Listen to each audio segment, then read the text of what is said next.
Nous allons mener cette guerre d'usure longue, coûteuse et douloureuse à l'Israël. Monsieur Benjamin Netanyahou et ses troupes vont sentir cette guerre. Ils vont sentir ce que c'est qu'envoyer des obus, qu'envoyer de l'artillerie, qu'envoyer des missiles, qu'envoyer tout ce qui peut détruire les villes d'autrui. Eux, ils vont les sentir encore chez eux. Monsieur Benjamin va sentir. A déclaré Monsieur le secrétaire général adjoint du Hezbollah.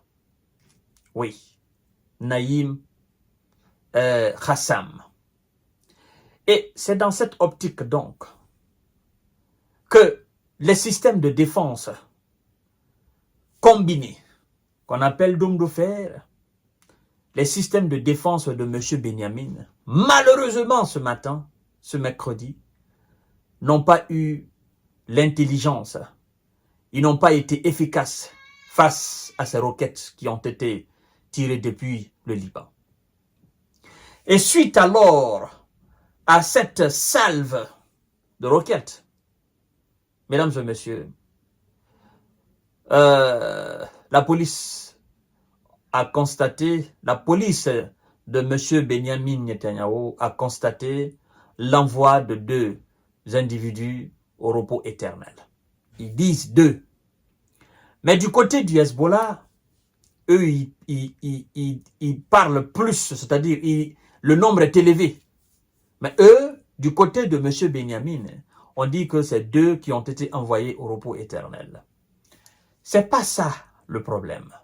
Que ça soit 2, que ça soit 10, que ça soit 20, que ça soit 100, c'est pas ça le problème. La question que vous devez vous poser à l'instant même, c'est-à-dire avant même que je ne pose la question, vous avez la question. Mais pourquoi le système de défense anti-aérien, dôme de fer, n'a pas fonctionné? Pourquoi? Qu'est-ce qui s'est passé? Ou bien dôme de fer a été pris au dépourvu par des simples roquettes? Ou qu'est-ce qui s'est passé? Qu'est-ce qui s'est passé? Ou bien il y a eu un lancement massif de roquettes pour que quelques-uns encore passent par les mailles de filet? Qu'est-ce qui s'est passé, dôme de fer? Nous devons questionner le dôme de fer.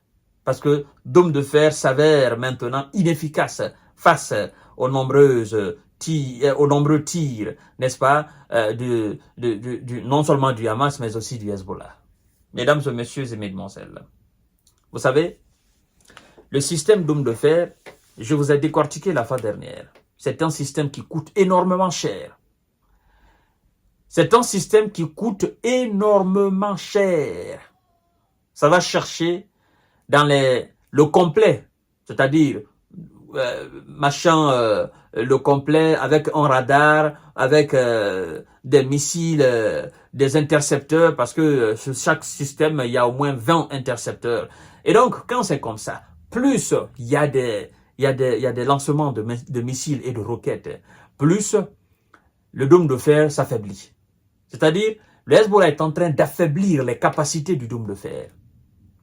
Et donc, le système complet va chercher dans les 110 millions de dollars avec les 20 intercepteurs. Et donc, les intercepteurs, chaque intercepteur coûte 40 à 50 000 dollars. Donc, à chaque fois qu'il y a des roquettes et des missiles dans l'espace aérien de l'État hébreu, chacun de ces systèmes entre en action et balance alors les 20 intercepteurs. Vous voyez? Donc le coût est énormément élevé pour M. Benjamin. Chaque salve venue du Liban ou du Hamas ou de l'Iran demande énormément cher. C'est-à-dire ça demande, le coût est élevé. Ça va dans les milliards de dollars, mesdames et messieurs, pour repousser effectivement ces salves de missiles-là et de roquettes. Alors, le dôme de fer a été inefficace aujourd'hui, mercredi. 2 concitoyens de M. Benjamin ont été envoyés au repos éternel en Israël.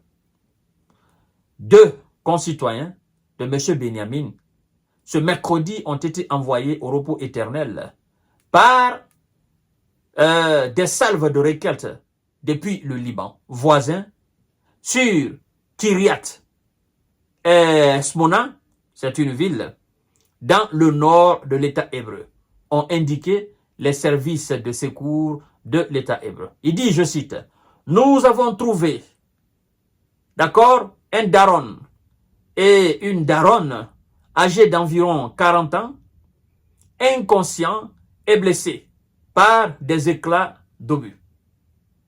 Nous avons procédé à des examens médicaux, mais leurs blessures étaient très avancées. » Vous voyez ce que je veux dire? Très avancées. En fait, c'est quand vous commentez ces choses-là, il faut faire très attention avec souvent les mots et parce que vous risquez de ne pas voir les émissions si on dit exactement comme ça se dit, quoi. Vous risquez de ne pas parce que l'algorithme n'aime pas ces mots pareils là, en fait. Voilà. Vous comprenez très bien ce que je veux dire. Ah donc, inconscient et blessé par des éclats d'obus.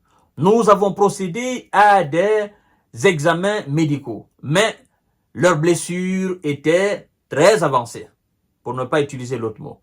Et nous avons dû constater leur envoi au repos éternel sur place, pour ne pas aussi utiliser l'autre mot là, vous savez ce que je veux dire. Indique alors un communiqué du Major David Adom, équivalent de l'État hébreu de la Croix-Rouge. Donc, eux ils disent deux qui sont allés au repos éternel, mais du côté du Hezbollah, on parle d'une dizaine.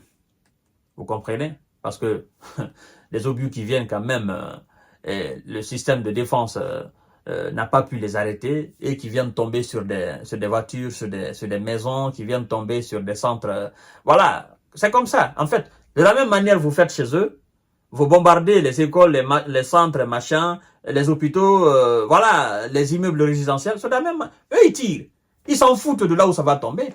Maintenant, il y a des tirs de précision où c'est-à-dire, on choisit des cibles à l'avant, on prépare spécialement des trucs pour cela, on les anéantit. Mais par contre, il y a des tirs aussi, bon, on balance sur eux parce qu'ils ont balancé sur nous, ils détruisent ici et puis ils font de n'importe quoi. On balance aussi sur eux.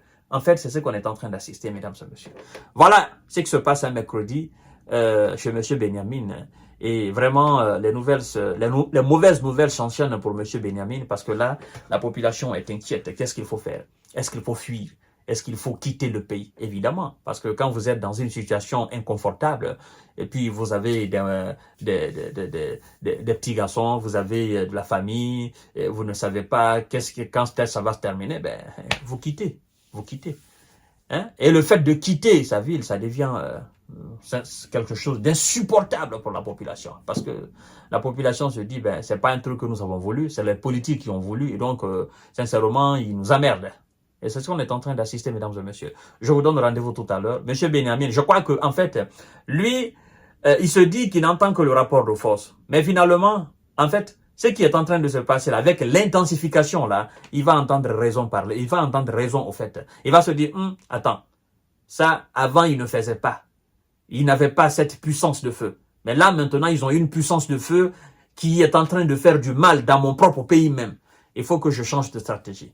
Le moment viendra où il va changer de stratégie, où on va assister à un cessez-le-feu, où on va assister carrément à une véritable paix durable. Ça sera une négociation très claire, où on va parler effectivement de deux États-là et où ces deux États vont accepter de vivre comme la Corée du Nord et la Corée du Sud, bien qu'il y ait encore des tensions entre ces deux États, mais ces deux États quand même différents, reconnus mondialement. Voilà, je vous donne rendez-vous tout à l'heure.